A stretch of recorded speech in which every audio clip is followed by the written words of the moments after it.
Ben Kasujja ne mukyala we be basumattisa okuttibwa abatuuze bannaabwe ababadde babalanga okugula amayembe ge bagamba nti gabasuza bakukunadde nga lumonde mu kikata. Ozuko omwana musayi gumuwedde tuzunga amadwaliro buli lunaku tetumanyi nti ddogo kume mayembe ge gatusumbo. Logo naye kennyini akkiriza ndi mulogo. Abatuuze bagamba mbu amayembe gano galumba abakazi ku kyalo kino Matumbi budde mbu ne gabakozesa ekintu ekisobedde babbaabwe. Twekubira denduru tebatufaako. Omuntu n'olwala myezi ebiri ekintu ekijja ne kikwebako ne kikutuga ne kikozesa ng'omusajja bulamu kyo omuntu bw'oba olina badde batulangira sirimu. Biringa bantu bijjira mu biti bibiri bisolo oba bantu.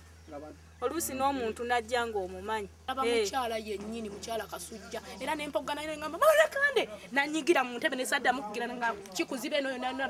Enteekateeka y'abantu bano bwegudde obutaka kwe kudda ku nnyumba ya Ben ne Kabuyonjo ne babikoonakona okubisuula ku ddongo. Ffe kye twagala amayembe gaveewo kye kikulu kyokka kye twagala. Tetwagala agende ate agende n'amayembe ge tetumwagala kuba tukooye tulibakoowu ddala. Ye Ben gwe balumiriza okuleeta amayembe ku kyalo n'okutuuza essaawa ya leero amayitire ge tegannamanyika.